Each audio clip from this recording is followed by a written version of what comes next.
overthrow the Austrian Social Democrats in 1934.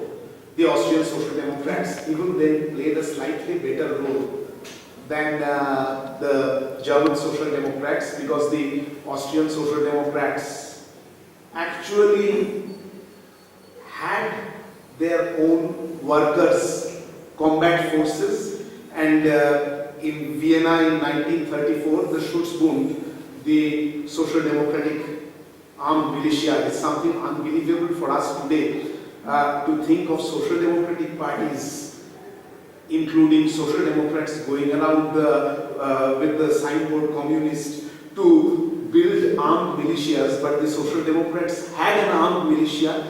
They did fight for 5 days with the Austro-fascists, but this was a kind of very rigid bourgeois democratic playing by the games.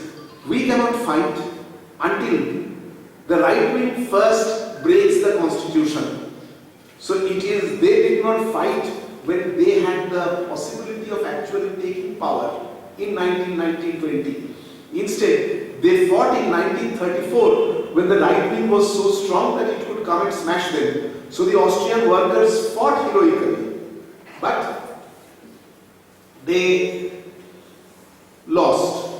By this time, the communists were a force in Austria, so that is something that we will be discussing a little later. But the biggest betrayal, the biggest damage that the Austrian socialists did in 1919, as I say, and it's very crucial, is by creating a bourgeois Austria, they isolated the Hungarian Revolution. And this is something crucial. The Hungarian Revolution was the one case outside the Soviet Union where the workers actually were able to have a revolution to set up briefly a working class state. But here they had crucial problems.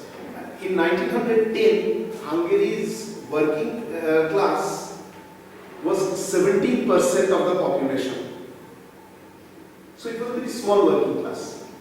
Its advantage was that more than half of this working class was concentrated in Budapest and its surrounding areas. So it was rather like the Russian Revolution in that sense, that the capital was heavily proletarian and the proletariat could take over the capital relatively easily. And in Budapest, giant industries with 500 or more workers was nearly 40% of the total workforce. So there was a relatively greater concentration of the workforce, relatively easier to mobilize that workforce, and it was this, when you had the communist and socialist split in Hungary, workers in the larger industries were the ones who tended to go in the direction of the communists. So there was a much stronger communist influence in Hungary. The crucial problem for any Hungarian revolution was that Hungary had about 5,000 landlords who controlled the bulk of the land in the country, and a huge poor peasant and rural poor population.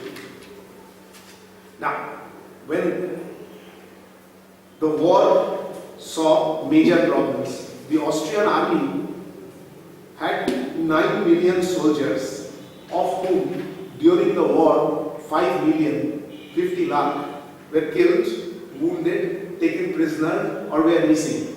Out of these, 2 million were Hungarians. So there was tremendous discontent in Hungary, and strikes started growing from 1950. And even a bourgeois liberal force led by Count Karolyi started opposing the war. So when in 1918 it seemed that the war was lost, the Hungarian bourgeoisie decided that the best thing to survive was to hand over power to Count Caroline. He had an image that he was anti-war, so Caroline formed the new government. General strike hit Budapest in 1980 January, and the government decided to extend the vote. On 21st January, the Social Democratic leaders called off the strike. This resulted in a sharpening of the division between the left and the right wing of the social democracy, and eventually, later in the year, the left wing of the social democracy would split and they would form the Communist Party.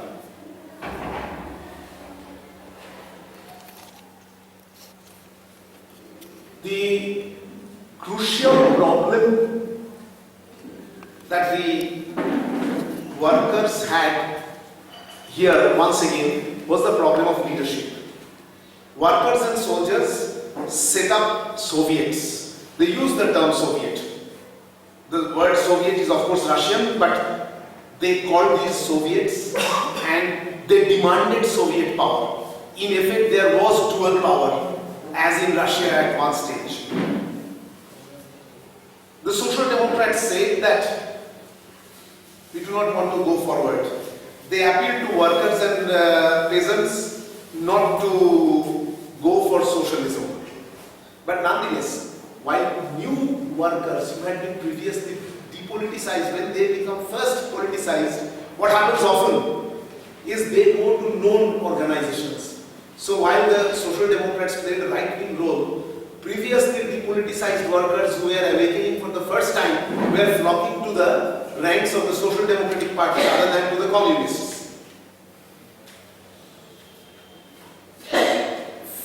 Meanwhile, the Allies made huge demands, split up Hungary, independence too, because the Hungarians had a very rotten national policy. They were number 2 in Austrian Empire, so they in turn oppressed lesser nations.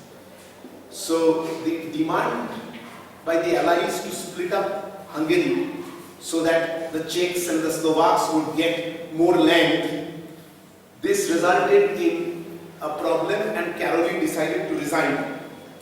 Whereupon a Soviet Republic was proclaimed. Now the Communist Party was young and inexperienced at this stage, and many of its leaders suffered from a specific form of ultra-leftism, which was syndicalism. And they suffered from another problem. They did not have a clear question on the nationalities issue. Instead of the kind of position that the Bolsheviks had, clearly saying right of nations to self-determination, they said we are for proletarian self-determination. When you are talking about nationalities, to talk about proletarian self-determination doesn't really mean anything, because many of these nationalities were heavily peasant. So you were actually saying we are not bothered about the peasants. And worse, in Hungarian territory itself, they said that there is no need to distribute land. Our peasants are in favor of collectivization. So we are for nationalization, but not for distribution of land. We will proceed directly in the direction of cooperativization and collectivization. You have a series of letters and telegrams from Lenin. Now, obviously, the Bolsheviks did not try to dictate terms, but you have Lenin constantly advising Belakun that this does not seem the correct policy to me. And finally, the major error that Belakun made was the Social Democrats at this point suddenly said, all right, let us unite the parties. Till the other day, they had put Belakun in prison and he had been beaten up in prison. Now, it's not your personal beating up that decides your policy.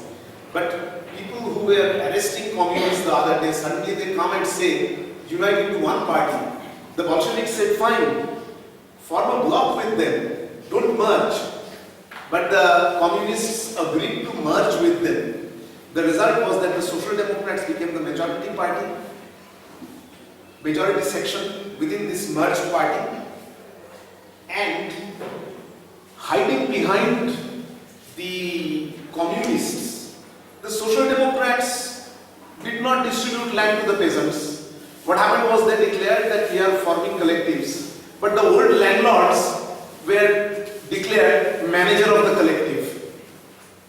So actually social relations remained unchanged. As a result, when counter-revolution came in two forms, direct intervention by Romania, France and the Czechs, and internal counter-revolution, the military and nationalists. Now this is the point from which we begin to see internal counter-revolutions shape. How do you tackle a mass proletarian movement?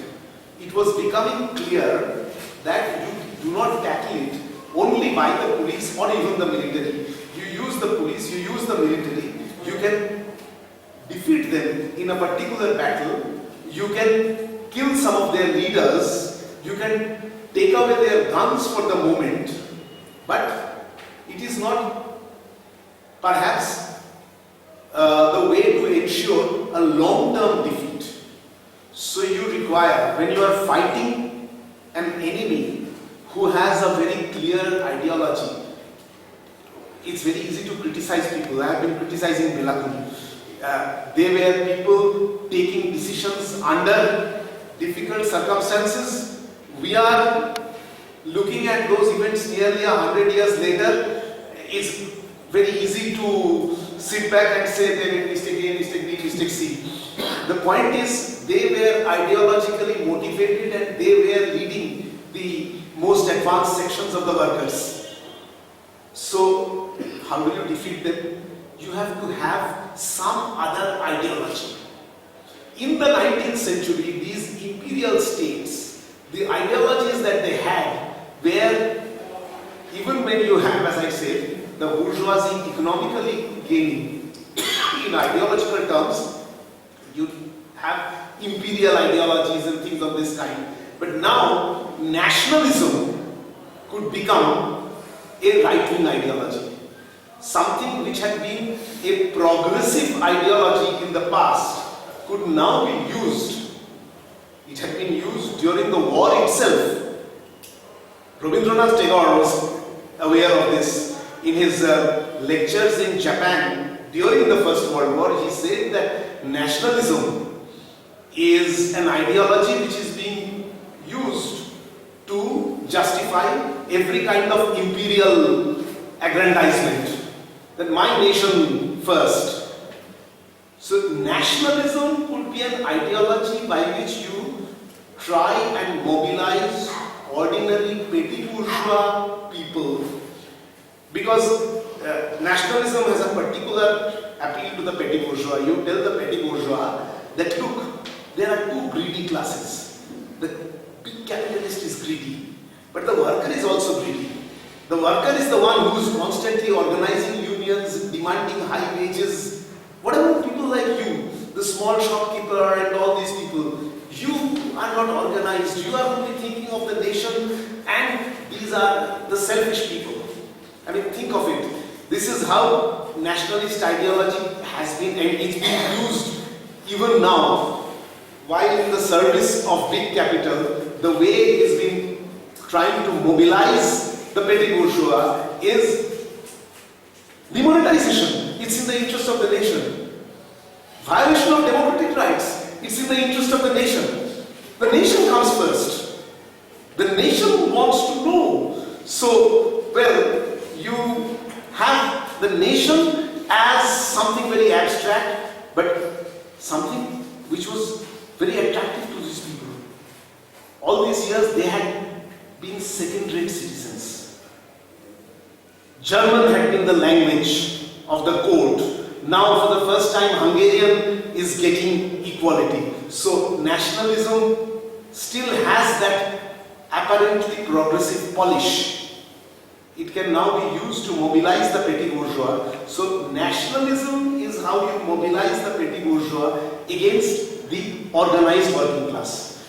I'm not saying that this was consciously thought out first by the bourgeoisie and only then applied. That's not how it happens in history.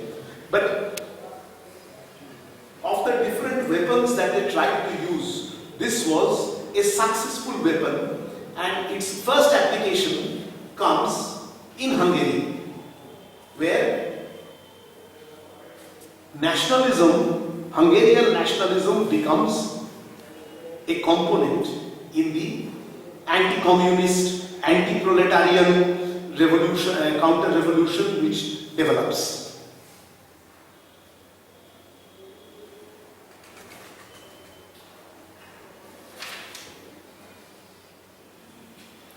The most important of these revolutions, the first round of revolutions, was of course the German Revolution. It was most important politically because this is something that if you look at the writings of Lenin, the speeches of Lenin, he is constantly saying in this whole period that without the German Revolution we are doomed. And on the other hand, in 1919, while the Versailles peace talks are going on, Lloyd George sends a telegram to all the leaders meeting there. This was at a moment when the German Revolution is developing. That if Germany goes to the Spartacists, then within a year, whole of Eastern Europe will have a Red Army trained by German military experts, led by German generals, and our situation will be worse than it was during the First World War. So on the left and on the right, everybody realized that if the German Revolution would link up with the Russian Revolution, the result would be devastating. And the Bolsheviks were willing to stake a lot on this. The Red Army was prepared in 1920-21, if necessary, if the German Revolution progressed to a certain extent. The Red Army was prepared to violate international treaties and to move, because for them it was a class question, not a formal question of international treaties. So between 1918 and 1923, you have a long series of ups and downs of the German Revolution. Since it's a long process and we need to cut it short, we need to look at some of the key issues only. It was part of, the workers were already restive. The first strike had occurred when Karl Liebknecht had been imprisoned, but it was really sparked off by sailors, because General Ludendorff realized that the game was up and he advised the Kaiser to appoint a civilian government, because he realized two things. If you have a civilian government, there might be a better deal from the Western powers, and secondly, that would protect the army from the charge of being traitors, because they had been saying that we will win, we will win, we will win. So now if the bad terms are made by civilians, then the army can say that no, we did not do it, we were betrayed. This is exactly what happened afterwards. The Social Democrats made peace, and then the army always went on saying that the Social Democrats stabbed Germany in the back, otherwise we would have won. Actually they knew they had lost. But the German Navy decided that we will go out with glory. We don't want to surrender. So they ordered the Imperial Navy to sail out from the port of Wilhelmshaven and meet the British Royal Navy on the high seas. The British Royal Navy was stronger. The idea was that, alright, we will destroy as many of their ships as possible, let them destroy all of ours. Now the soldiers were not interested, sailors were not interested in fighting for the emperors and the admirals' glories. So they staged a mutiny. There was an attempt to curb the mutiny. Temporarily, many of the mutineers were arrested, but the mutiny spread to Kiel and elsewhere and eventually sparked off the revolution. People entered jails and took out people from jails. Other political prisoners were released. And on the same day, two proclamations were made. Karl Liebknecht went to the imperial palace and declared that the German Revolution has begun and I am proclaiming the German Socialist Republic. Hearing this, Philipp Schiedemann, who was a right-wing social democrat, proclaimed the German Republic. No word socialist. Friedrich Ebert, who would become Germany's first president, because others were present and they recorded this, Ebert told Schiedemann, how dare you proclaim the Republic? You don't have the right to do it. This was a social democrat speaking. And he is not even wanting a republic. Schiedemann said that it's as simple. If we don't proclaim at least a republic, then Liebknecht will carry everything with him. So they proclaimed the bourgeois republic. Workers and soldiers created workers and soldiers councils, as in Austria and Hungary. But the German communists were the weakest numerically. The Spartacists, even when they met in their congress, had just about 3,000 members. In a country with a massive working class, this was just nothing. When the Social Democrats had more than 100,000 members and the centrist party, during the war, the Social Democratic Party had split between those who wanted war and those who did not want war but did not want a revolution either. The Independent Social Democratic Party, which included Kautsky, Bernstein, Haas and a number of others. It was the most extreme chauvinists who stayed in the old Social Democratic Party. The Independents also had 100,000 members. And both of these parties, the Independents started growing. By 1920, they had something like 500,000 members. The Spartacists were much smaller. Within the party, there were, I would say, 5 crucial leaders. The most important popular figure was Karl Liebknecht. The most important theoretician was Rosa Luxemburg.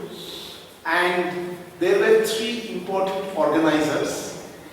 The Polish Marxist Leo Jogies, who had been Luxemburg's partner in building the Polish Social Democratic Party, the Social Democratic Party of Poland and Lithuania as well, and the Germans, Paul Levy and Heinrich Brandler. Now, when the Spartacists, they were originally part of the Independent Party, when they decided to come out and form their own communist party, they had this belief that our willpower is good enough. And Luxembourg almost alone had an idea that an initiative had been missed because the Social Democrats invited the Independents to join them in government. The Independent right-wing agreed, and the Social Democrats and the Independents said that we will call a National Assembly, that is a Constituent Assembly election. And they said that the councils should be disbanded. Now, within the councils, the Social Democrats and the Independents had many seats. The Spartacists had hardly 1 or 2 representatives. So they could not even dominate the councils. So Luxembourg's position was that given this weakness, we should take part in the elections. The party congress took an opposite position. They resolved not only that they were going to boycott the elections, but that they would also boycott the trade unions, because the trade unions had become reactionary and they would only work in the councils. As a result, even the left-wing trade unionists in the independent party did not proceed in their direction. And this is the moment where the right-wing socialists started mobilizing. This is where there's a distinction between the other countries and Germany as well. Because in Germany, the first push for a right-wing mobilization came not from the extreme right, but from the right-wing socialists. Gustav Noske organized 4,000 of the most murderous right-wing officers. The rank and file soldiers were untrustworthy. So officers who were right-wing in orientation were pulled out of their existing units, and they created something called the Free Corps. A tragic name. Free Force. Free for whom? So these Free Corps were given modern, sophisticated weapons, and they were a mobile force which moved from city to city. They were the ones who first put down the Berlin uprising of the Spartacists. Then they went to Bremen and put down the Bremen uprising. A Soviet republic was actually proclaimed in Bavaria, led by the communists, a number of communists. They attacked Bavaria. They sent about 20,000 soldiers there, and one of the most moving speeches was given by the Bavarian communist leader. He was arrested, tried, sentenced to death, and executed. In his speech, at the time of his trial, he said that I know that we communists are dead men on a waiting list, because you are the forces of the counter-revolution. And from you, I cannot expect anything else. But we are fighting not for our personal gains the way you are doing. We are fighting for the proletarian revolution. So the first elements which came were these soldiers, and these would eventually be formed into a very large body. This body would much later be taken over by Hitler. This was known as the Stahlhelms, the steel helmet, that is former ex-soldiers. So the pitch to the ex-soldier after the Treaty of Versailles was that you fought, you bled for the country, and these social democrats, these communists, they betrayed the nation, so you fought for nothing. So, for the fatherland, unite, form your own militant armed forces. So they had a huge body of people in this Stahlhelm group.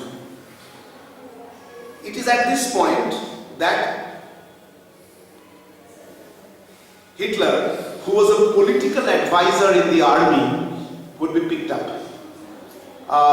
Hitler's backers were extreme right-wing elements within the bourgeoisie. There was an organization of very rich people known as the Thule Society. They were people who were also extreme nationalists and anti-Semitic. In the German case, a component of nationalism was anti-Semitism. If anti-Semitism hadn't existed in Germany before Hitler, Hitler wouldn't have been able to use it so effectively. You do not see anti-Semitism as such a strong component in Mussolini's or Franco's fascism. It was something which was very specific to the German case. But it made possible this picture. There was this poem, not a poem, a doggerel which went round I do not remember the whole thing, but it was like these Jews, Trotsky, Rosa, Radek. Karl Radek was then the Soviet ambassador to Germany. And it's true that Trotsky, Luxembourg and Radek were all Jews. So these Jews, Trotsky, Rosa, Radek, they are the ones who have driven Germany to ruin. So kill the Jews. So you link the Jews with the communists, you take an old popular reactionary sentiment and link it to an anti-communist agenda. There was also this famous cartoon which circulated in Germany, that Trotsky looking like an ogre sitting on top of the Kremlin, and since he was the Red Army in charge, that this is the man who is going to invade Germany. So the Jew, that became a leitmotif. Jewish enemy. And this would of course be taken up because Baltic Germans, in the Baltic areas, there had been big German landowners who lost their property as a result of the Russian Revolution. Even though Latvia did not go into the Soviet Union at that point of time, the revolution had proceeded enough so that these Baltic German landlords had lost their land. So these people fled to Germany, and many of these Baltic Germans would become key advisors of Hitler. People like Rosenberg, who was a key so-called theoretician of Hitler, emphasizing the world Jewish Bolshevik conspiracy. That's what it was called. And you can see the similarity if you read the RSS papers of the 1980s and 90s. You will find them constantly talking about something called the Red-Green Alliance.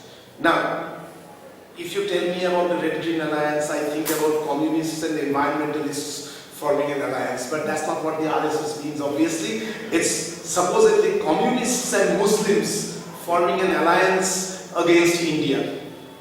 So you had this Jewish Bolshevik conspiracy, and this becomes an element. So you have a simultaneous growth of revolution and counter-revolution. The Communist Party grows eventually in size, it makes mistakes, but it still manages to grow because the people are in a ferment.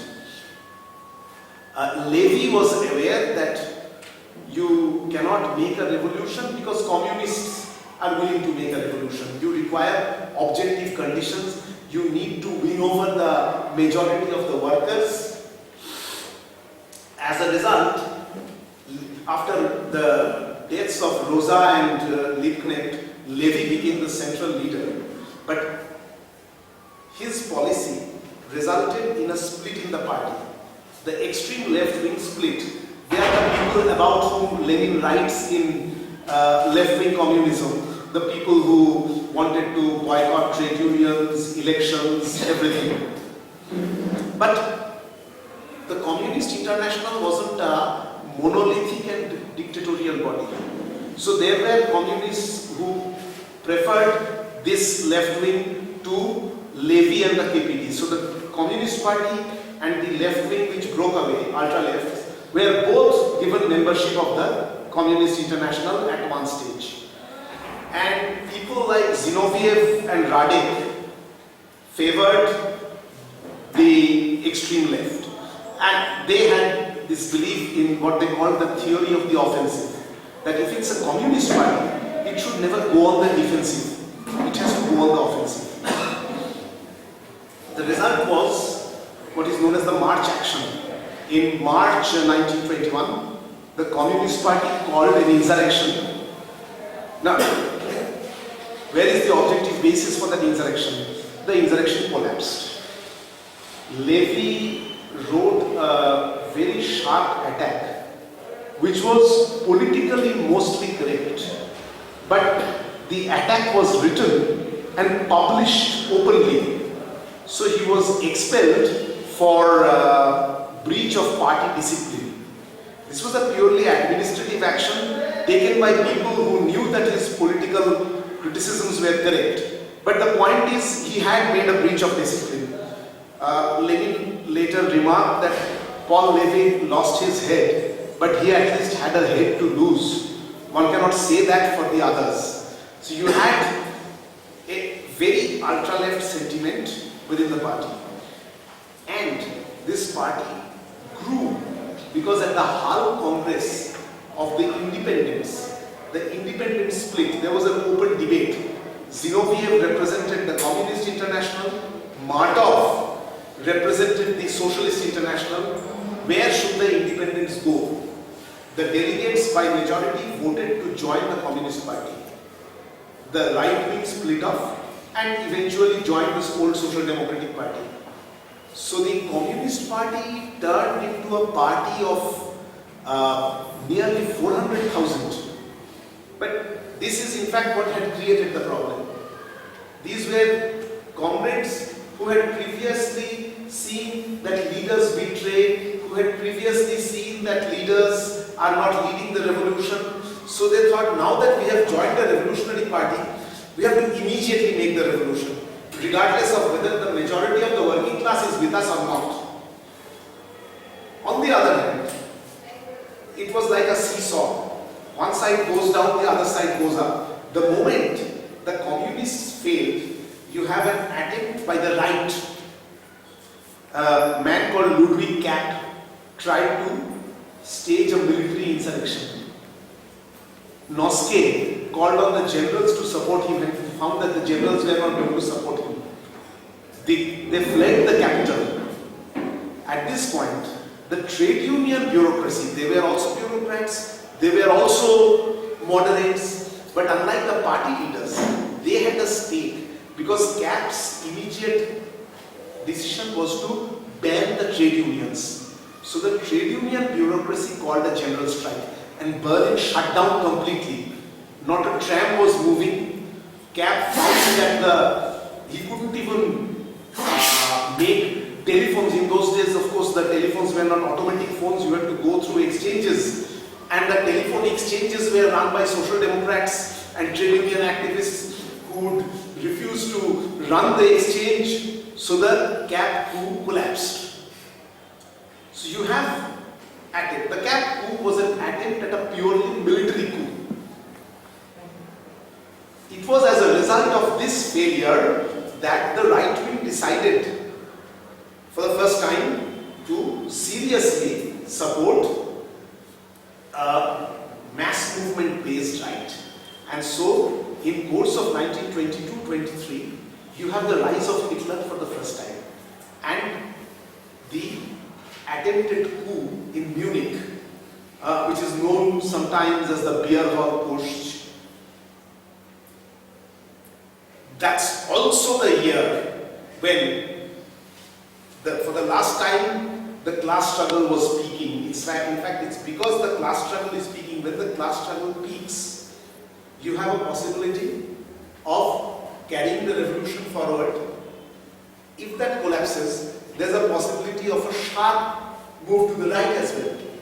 So you have, in July, August, the possibility of a revolution, but this possibility was dissipated because the German leaders were so unsure of the tempo and so unsure of how to stage an insurrection that they requested the Communist International that either Zinoviev or Trotsky should be sent from Russia to Germany to assist in organizing the insurrection. The idea that however important a communist leader, somebody who did not know the everyday functioning of a particular country could come from another country because he had been important in making a revolution there and he would be the crucial figure. This actually shows the weakness of the communists' conception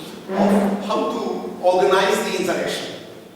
So from that they swung to entering two governments with the Social Democrats, with Communist International support. The Communist International by this time had developed the United Front policy. How do you stop the right wing? The answer was, they said, the United Front of the working class. At that time, this was defined very precisely, that this is a united front of only working class organizations when they are mass working class organizations. It's not a question of one working class organization of 2,000 members forming a morcha with another working class organization of 5,000 members, but big communist parties and big social democratic parties, when these exist, when that is in a country, the working class is divided clearly between communists, maybe centrists and social democrats. That is when you apply the tactic of the united front. You start with defense of workers' rights and you push forward to the revolution. One step in that would be the slogan of a workers' government. That's what the Comintern said. That this would not be a long-lasting government. But you use your position in the government to arm the workers and to move forward to actual revolution. But the point was that a provincial government did not have much arms. They discovered that there were a total of 11,000 guns at the disposal of the Saxon government where they had entered. Certainly not the kind of weapons by which they could resist the by then rebuilt German army. This is 1923, no longer 1918-19. So the whole project collapsed. And tragically what happened after that was that the Communist International, instead of looking at the situation and analyzing, they decided to blame certain individuals. So the major leader of the German party, Brandler, was blamed. He was replaced from leadership by Zinoviev, who was the president of the Comintern, and certain other people who were a left faction were put in leadership. This was a bad practice because this meant that from now on, the Communist International would start deciding who would be the leader of a party, not its own delegate-based party congress. But that is where it stopped. The German Revolution was for the moment defeated, but Hitler was also defeated because the bourgeoisie thereupon felt that now that the communists are defeated, you do not any longer require the services of Hitler. So while the communists were treated very severely, Hitler was arrested, given a 2-year jail term for his attempted coup. He was kept in a prison with sufficient comfort that he could write the Mein Kampf while he was in prison. He could meet his people while he was in prison and start rebuilding his party even while he was in prison. So the way in which Hitler was kept and the way in which the left wing who were arrested were kept was very different. The last revolution about which I want to speak in this cycle is of course the one where the counter-revolution succeeded. This was Italy. Italy formally sided with the Allies. So Italy was not a defeated partner. Italy was a victor partner. They damaged Italy as well. And in Italy, this resulted in a massive radicalization.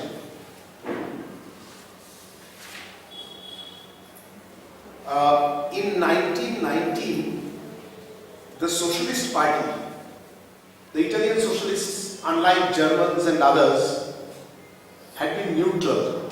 They had not, like the Bolsheviks, opposed the war openly, but they had not supported the war either. So they had a slightly better reputation. And in 1919, they got 30% of the votes and they elected 156 MPs in parliament. They controlled 2,800 local councils. And by 1920, there were 38 lakh workers in trade unions led by the Socialist Party, the CGL. To understand its significance, you must know that in 1918 the CGL membership was 2.5 lakh. So from 2.5 lakh in 1918, it grew to 38 lakh in 1920, in 2 years' time.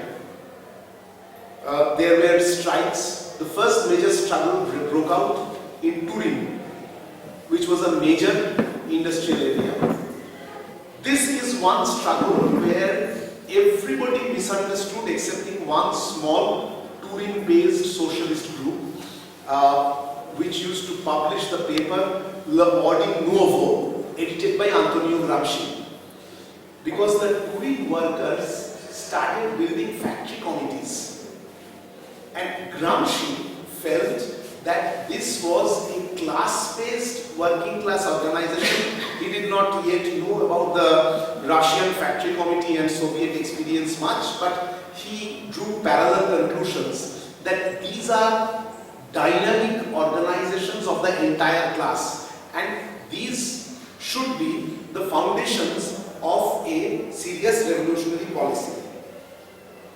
But without support from elsewhere, the Turin struggle died down, but it left behind the memory.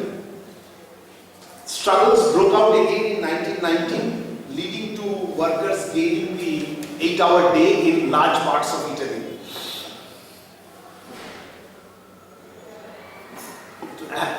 By early 1920, in northern and central Italy, you see southern Italy was mostly agrarian, and this was a weakness of the Italian socialists. They had built their party exclusively in the working class. At initial stages, something which is necessary to make a working class organization. But even after they had become relatively large, they had not looked into the problems of the rural poor. So, southern Italy, they did not have so much influence. They built, in northern and central Italy, workers built red guards, armed working class detachments. Workers were demanding solutions to their social problems. They were not bothered that parliamentary rights had been expanded. That was not enough for them. Instead of, and the Italian Socialist Party had by this time joined the Communist International. Formally, the Italian Socialists said we are in the Communist International. But the line they took was an absolutely absurd line. In the name of democracy, they actually threw away the revolution. See, when a revolutionary situation occurs, how does one make the revolution? Not by counting heads. You do not go round to each worker individually and say, do you want a revolution? You don't. Okay, one against. Do you want a revolution? You do. One for. The Italian Socialist Party and the trade union leadership met. The trade union leaders said that the decision to make a revolution has to be your decision. Naturally, a political revolution is led by a political party. So if you call for a revolution, we will support you. The party leaders said that this should be decided democratically and put it to the vote of your membership. Even from formal democratic principles, this was wrong because the entire working class was not consulted, only members of the one particular trade union. So a referendum of the trade union membership was taken. Do you want a revolution or do you want major social gains? And by some margin, the call for a revolution was defeated. So the Socialist Party leadership breathed a sigh of relief that the revolution is not going to be called. This, however, turned the bourgeoisie paranoid because they could see that the workers were pressing and they realized that traditional methods were completely impractical. None of the old bourgeois parties were capable of mobilizing the masses. It was at this point that Mussolini begins to step forward with his fascist party, where the core ideology once again is nationalist. That Italy has not gained out of the First World War. Other victor countries have made gains. He talked about Italia irredenta, that all Italian speakers have not been made part of Italy. Trieste is Italian speaker, but Trieste is part of Yugoslavia. Trieste is not part of Italy. Other countries have their empires. Italy does not have an empire. This is the beginning of the process which would end with his invasion of Ethiopia. So Mussolini mobilizes and, of course, once again, that the enemy are the organized workers. So Mussolini organizes fascist squads, and these squads start attacking the communist and socialist trade unions. And you have by this time a split in the Socialist Party, with the left wing splitting and forming a Communist Party. Unfortunately, with an extremely ultra-left leader. Once again, you see, this is a process which happens in all these parties. Because the socialist leaders in every case had betrayed the revolution, the communist position was that therefore we have no contact whatsoever with the socialists. So the leader of the Communist Party, a very honest and upright man, somebody who suffered very often, a man named Amadeo Bordiga, was a completely sectarian towards any united front with the socialists. So Mussolini attacked the socialists and the communists, but there was no united front between the socialists and the communists. With the result that when Mussolini took power, nothing happened. In his case, taking power was a slow process. I'll finish with this, that Mussolini was invited to become Prime Minister, and he got Parliament to pass an enabling act giving him special powers. But Parliament was still functioning. And as he went on attacking the unions, he called his state a corporate state. Trade unions were being incorporated in the state structures, controlled by the state. The Social Democrats formed an alliance with the other, some of the bourgeois opposition parties. So the Communist Party simply said that you are again betraying, we will be staying apart. Nothing more than that. No attempt at building a real working class united front. It was after the Matteotti murder in 1924 when the left-wing socialist MP Matteotti had denounced Mussolini and his body was found on the streets, murdered. So there was a large-scale opposition and Mussolini cracked down on the parties. This cycle, this first cycle comes to an end with Mussolini's rise to power, but Mussolini becomes the model for Hitler very clearly. Hitler writes that for him, Mussolini was the model. Mussolini became the model for all the fascist organizations which would come up in course of the 1920s and which would take power in the 1930s or try to come close to power in the 1930s, because he shows how nationalism, an appeal to the petty bourgeoisie, and organizational tactics learned from the socialists, building cell-based organizations. Because after all, unlike Hitler or the others, Mussolini had been a leader of the Italian Socialist Party once upon a time. So he knew the organizational structure of the working class parties, and he partially copied that in building his party from bottom up. So these would be models which would be taken up. And Mussolini, by the way, would also be the first model for the RSS, which would consciously say that we are following you. So this is the first cycle. I stop here. Yeah. We wait for 15 minutes.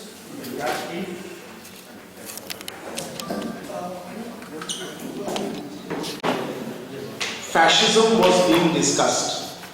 Ever since fascism arose in Italy, it was of course important that communists try and understand what fascism was. And at the 4th Congress, you find 3 positions, broadly speaking. We can say that one was a position which emphasized fascism as a movement. One was a position which emphasized fascism as an agent of the bourgeoisie, and the third was an attempt at arriving at a dialectical synthesis between these two. There were some who felt that I'm not going into all the names and the detailed debates, because now we do have an advantage. The total discussions of the third and fourth congresses of the Communist International have been translated into English and published. So all the views which were put forward, not just speeches of leaders, but of every delegate, is available. It's not very cheap and it's not very small, because each volume is about 1500 pages. But people who want to look at the early communist debates about the United Front and other issues will get everything there. So those who were talking about fascism as a movement stressed that, look, it's not a typical right-wing thing, because by typical right-wing people understood the 19th century model where the state uses the police and movement components are negligible.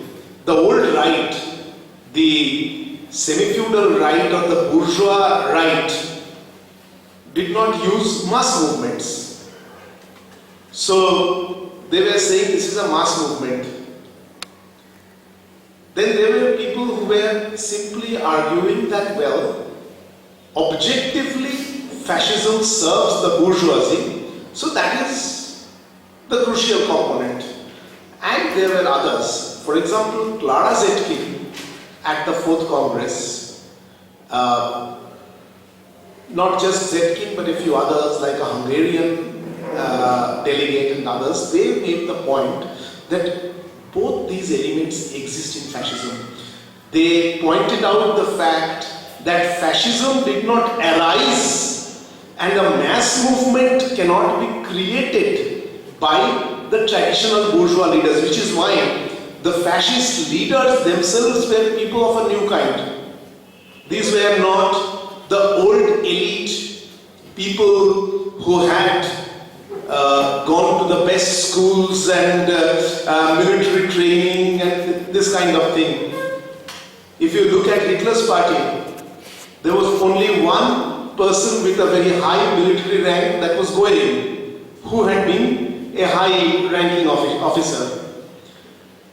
The other military people in Hitler's party in the army had been hardly lieutenants and captains and sergeants, things of this kind, or even rank-and-file soldiers. They had not been high-ranking officials. They were not people from upper bourgeois circles. And Zetkin and others pointed out that the way fascism serves the bourgeoisie also appears quite distinct from the way that other parties do.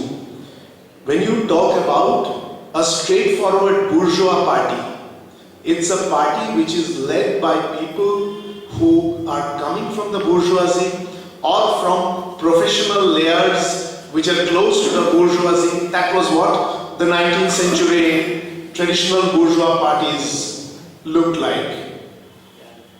When you look at the fascist leadership, not just the cadre base, this was rather a different kind of party. And the kind of autonomous demands that the fascists were making was distinct from what bourgeois parties do. When a bourgeois party enters the government, that's it, alright, it is a bourgeois party.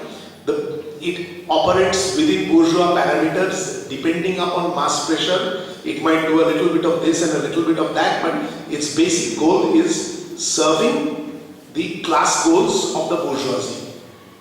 The fascists were displaying that they had an autonomous agenda of their own over and beyond the specific class goals of the bourgeoisie. This debate die down in the 5th and 6th Congresses. In the 5th Congress, Stalin for the first time makes an intervention, and Stalin's argument is that fascism and social democracy should not be seen as enemies. He says they are twins and not opposites, and that fascism is the most aggressive wing of the bourgeoisie, which however relies on the social democracy. So his argument is that fascism and social democracy can coexist. After the 5th Congress, because there was a period of stabilization of European capital, the discussion over fascism tended to die down. But shortly after the 6th Congress of the Communist International, the Communist International took a very sharp sectarian ultra-left line. I'm using this term because there can be different kinds of ultra-leftism. One can make an error in judgment and decide that the moment of revolution has arrived when the moment of revolution is still some distance away, and try to have an insurrection or a guerrilla struggle or whatever. That is a very different kind of ultra-leftism, if you want to call it ultra-leftism, to what I am talking about.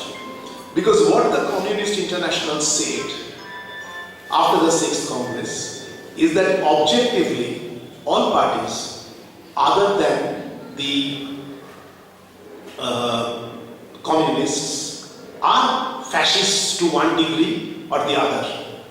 And the social democrats are the worst because they are using socialist rhetoric to mask their fascism. So this is the point from which the term social fascism comes to be used in communist political language. So in 1930, the social democrats are pushed out of government in Germany, and German bourgeoisie was determined that they would not have the social democrats back, because having the social democrats in government meant one particular form of government. It meant a bourgeois government which would, however, provide a degree of welfare measures to the workers, because the social democracy's base was the working class, a reformist politics within the working class. But to be reformist, you have to occasionally give something or the other. It need not be something huge, but it has to be something. With the 1929 crisis, the Germans, who were already relatively weaker compared to many of their rivals because of their First World War defeat, were not willing, the German bourgeoisie was not willing to have the Social Democrats as a partner in the central government. So if the Social Democrats did not win an outright majority, they would not be able to form government, because no bourgeois party henceforth would form a coalition with them. You have the German National People's Party, which was the most right-wing of the traditional parties, as the dominant partner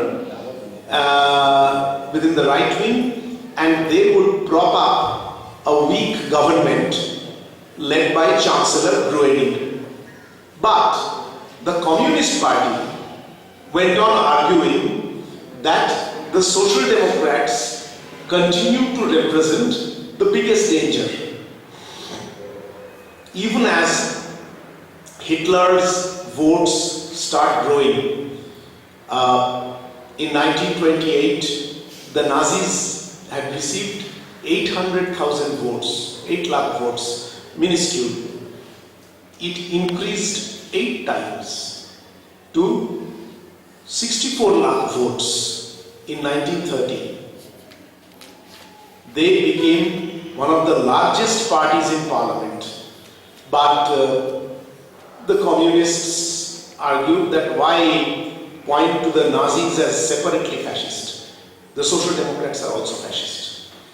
And they continued to pursue this policy to devastating effect. In Germany, the provinces were of different shape, size naturally, and Prussia was still, because old monarchical Prussia was still one province. So if somebody controlled the Prussian state government, they were almost as strong as the central government itself. And the Prussian parliament had a social democratic majority, which could not be removed by electoral means.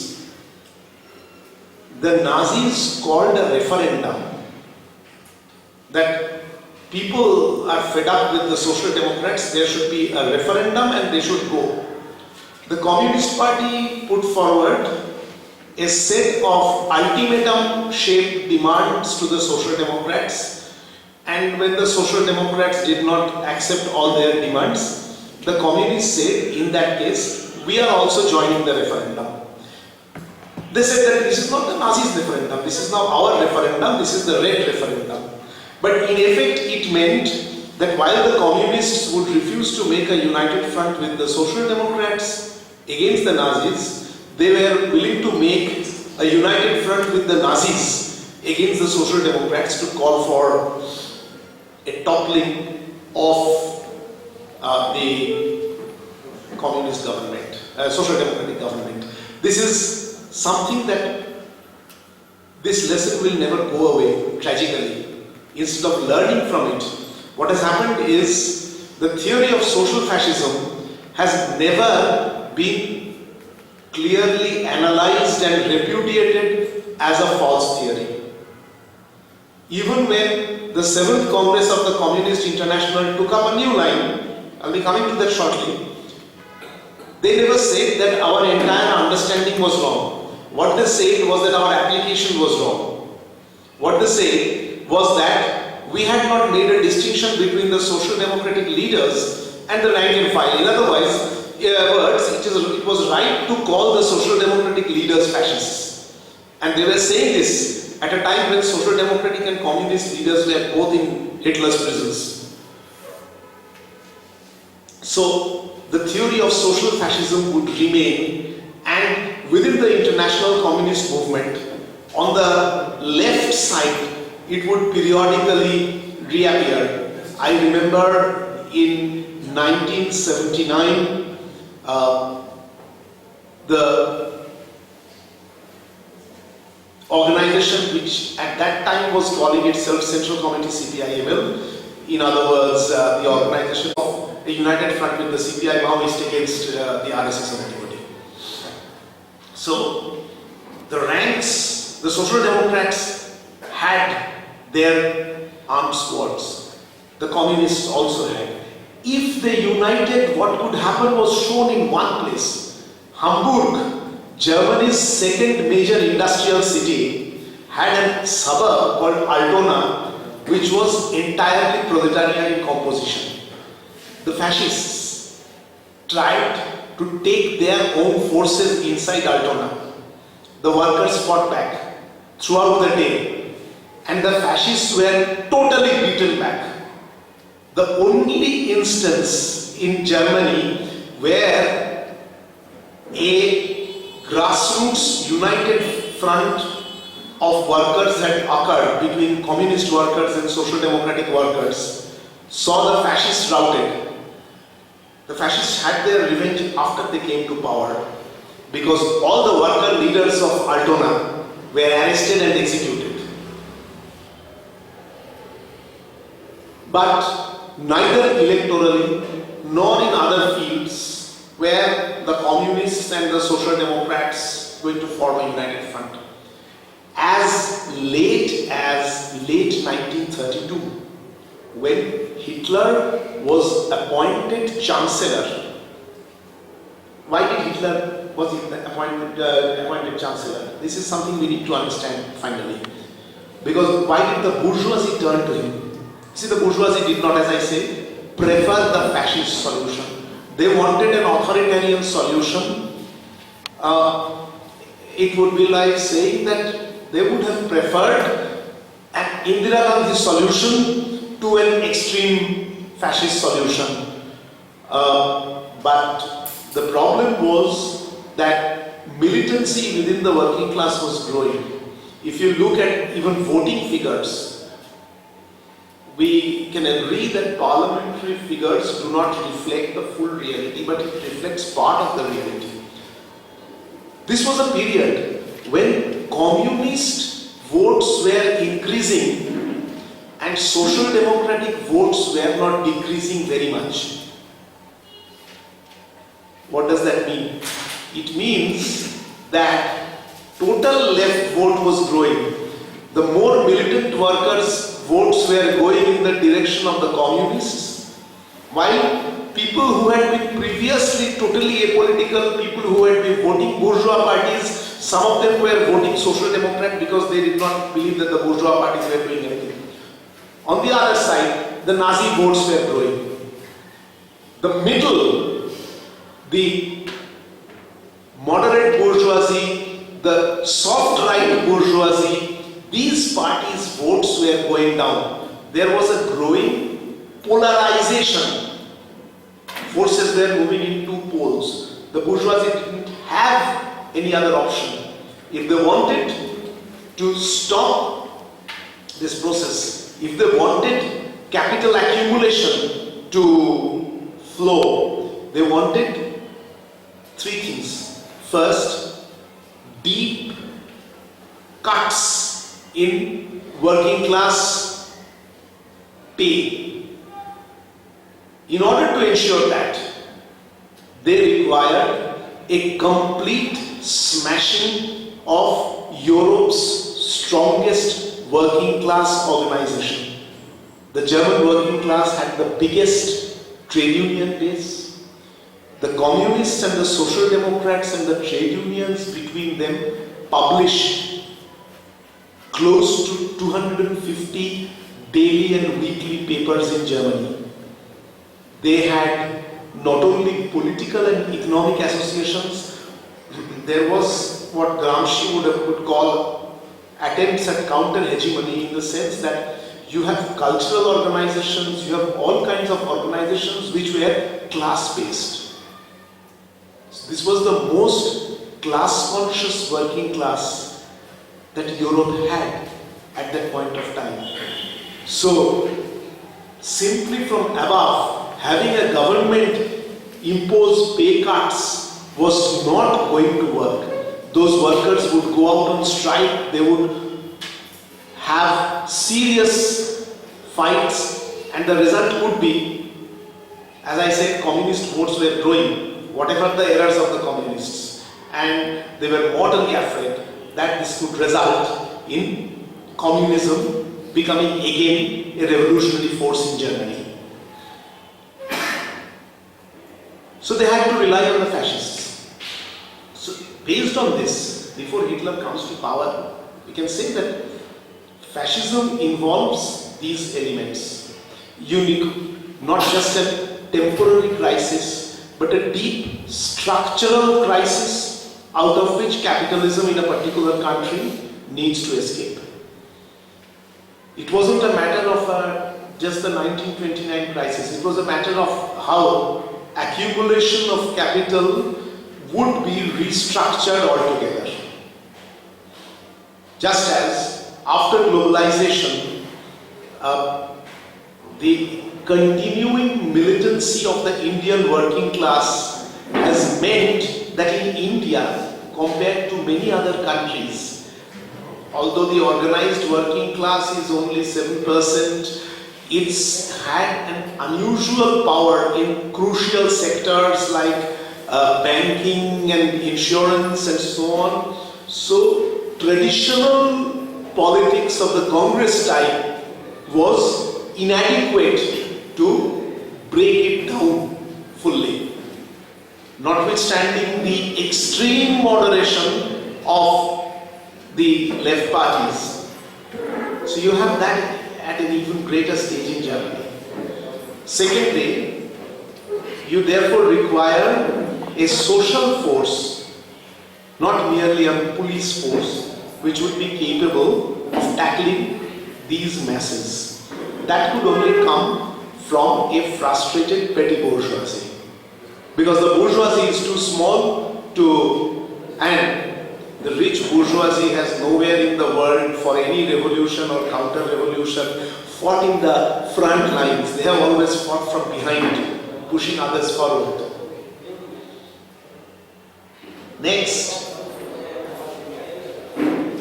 this force has to be mobilized ideologically, which means that it has to have a degree of autonomy. You cannot go to the petty bourgeoisie and say, look, I am organizing you on behalf of the bourgeoisie. Why would they want to fight? So you are organizing them on behalf of the nation. Hitler said constantly that we are for the nation. We are not for, his argument was that big capital is also Jewish and the socialist movement from Karl Marx is also Jewish. Which was of course complete rubbish, but the big capital being Jewish. But there was this whole history in Central and Eastern Europe since the Middle Ages of identifying the Jew with the moneylender, with the local petty extorter, because Jews were not allowed into many other occupations. So this